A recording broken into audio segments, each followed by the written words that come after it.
This is a video that shows you how anyone can put up external wall insulation on their house. So before I started this, I'd never even really successfully put up shelves, but all the things I needed to do were really straightforward, and I've made videos throughout, so hopefully this helps you see how you can do it and save a lot of money both on installing the insulation and through reducing your heating bills. It took about 4 months in total, doing a few hours a week. So the first thing you have to do is remove the fittings on the walls. So that's the lights, the downpipes, and also for me I had to put a small extension pipe on the tap to move that out. Now the lights and burglar alarm boxes were actually very easy to remove. The two slightly more difficult, but still relatively easy things, were replacing this cast iron downpipe and extending the pipe to this tap. But they also weren't too difficult, especially with the help of the internet. For the downpipes, I just had to cut the cast iron pipes out, and you can see me doing this here using a reciprocating saw. And extending the tap was actually also very easy once I'd managed to twist the tap off. Then we also got new double glazed windows with extended windowsills. And if you're going to get new windows as well, it's definitely best to get them before you do the insulation. That's because the insulation then seals around the new windows, and you can also get the windows put in as far out in the wall as possible so that they're less recessed once the insulation's around them. And you're also going to need to get extended windowsills anyway, so that they stick out beyond the insulation. So if you get new windows first, you can get the extended windowsills at the same time. After that, I had to work out exactly what insulation, render and trimmings I needed. I did that by making these drawings of the walls and working out where the boards would go and how many I'd need. And then I ordered it online and got it delivered just a few days later on a freezing cold morning with snow on the ground. I stored it in the garage, and then I started installing it on this little patch of wall below the bay window. The reason I started here was that it was a small isolated section, so I could practice on this, and if anything went wrong, I'd just be able to take the insulation off and start again. But nothing went wrong. I started by cleaning the wall and then fitting the starter track. I'd never done this kind of thing before, but it was really very easy to drill the holes and fit the starter track to the wall with the rawl plugs. Then I primed the wall with this red base coat primer. And after that, I cut the boards to size and stuck them in place with this adhesive. I used the dot and dab method to put the adhesive on the boards. So there's a nice airtight seal around the outside of the board, and then the dots in the middle of the board give further adhesion. This was really quite easy, and I also got a lot quicker as I gained more experience. And after the adhesive is on, all I had to do was push the boards onto the wall. And after that, I just fitted in place the mechanical fixings, and then it was ready for the rendering. And by this time, it was already doing its job in keeping the house better insulated. So the next step was to render over the top of these boards. For the rendering, you first fit the beading around the edges so that the render will not crack around the edges, and you render that beading in with a thin coat. You can then leave that coat to set if you want, do the full coat of render later, or you can go ahead and immediately cover the boards with the full coat of render. And when you put the full coat of render on, you have to make sure it's 5mm thick, and then you need to embed this mesh into it, overlapping at any junctions, and this gives the render much more strength and particularly make sure it won't crack later. Finally, when all the render's on, you go over it with a speed skim to make sure it's lovely and smooth. Although actually, I found out later that you didn't need to do this because the final coat of silicone, which I'll show later, is really good at covering and smoothing out any imperfections underneath. Then I just cleaned off any excess render from the edges and it was all done. And putting on the render was actually the most technically difficult bit of the whole insulation.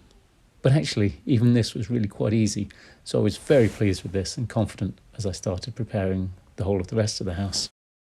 Now, there are quite a few other things that you need to do to prepare a house, particularly putting verge trims at the top of the insulation if there's no roof overhang for it to fit neatly under. So next set to work, installing verge trim wherever it was needed. This is pretty easy, even when you need to attach two pieces together to make a longer piece. And once it's done, you just screw it into the wall, a bit like you do with the starter track. And once that's done, you just prepare the walls and stick the boards on, just like I did below the bay window. But then I also had to insulate around the windows.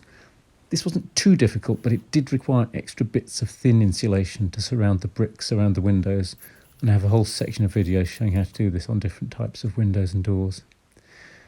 Then you put beading around everything, just like I did around the bay window. There's a slightly special bit here where the beading actually sticks to the window frame, but it's really not that difficult, and I've made specific videos about that as well.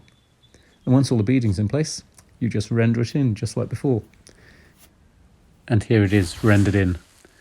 And this time, because there's quite a lot to do here, I leave that rendering to set before I put on the final coat of render, which is going to cover all the window reveals and all the boards. And here you can see me just putting that final coat of render on those window reveals. So after a couple of weeks working on it, around an hour a day, I'd managed to put all the boards up and rendered in the beading all around the windows and doors and corners. So already the back of the house was incredibly much warmer, and all I now had to do was make it weatherproof by putting on the full coat of render over the boards. I didn't have to do this all in one go, and instead I did it in vertical strips, taking about an hour each. That took about another week in total, and after that was done, I had the back of the house completely sealed, and so I went on to complete the front of the house. Now there I had to insulate over pebble dash. And first I removed any loose pebble dash, but most of the pebble dash was really firmly fixed on, so I could just insulate over that and I didn't have to take it off. Instead I built out any areas that didn't have pebble dash on with a thin layer of insulation, and then put the boards on the top. Firstly I covered the porch, and I was really careful when I rendered the boards here because I wanted to make sure it looked good. And actually that was now quite easy given all my experience of rendering the back of the house. Also, I actually needn't have worried about this because, as you'll see later, the final top coat of silicone render makes it all look really great and it smooths out any imperfections. So then I insulated the rest of the front of the house and covered it all with render, and I then insulated below the damp course. This was actually really easy, and it just uses some slightly different boards. These are XPS boards, and they're slightly stronger than the normal boards. I also did the insulation below the damp course at the back of the house, and here I went down as deep as possible by excavating the pea shingle that lies in the trench at the back of the house, and that was to make sure that the insulation was as effective as possible. So after that, the only thing left was to put on the final coat of silicone render, and this is both waterproof and will stop stains, and it makes the final coating look really nice. And this was actually very easy to put on. You just paint a primer. This time it's a white primer, and then you put the silicone over the top of this, which has little beads in it, and to make that coat flat you just smooth it off with a plastic float like this. And again I started below the bay window just to test it, and that went really well, and it looked really good and left a beautiful smooth finish, which meant I realised I needn't have worried so much about getting the render beneath perfectly smooth. And then I just covered all the boards with this, first protecting the windows with this blue plastic sheeting, and after that I just had to clean up and put the fixings back on the wall. So I had everything done, all for less than a quarter of the price that I was quoted by a professional, and the house has been so much warmer since this. I finished in February of last year, and we didn't need to use the heating after that. It's now November of the year after, and we still haven't turned the heating on again. So we're going to at least halve our heating bills, and probably do even better than that.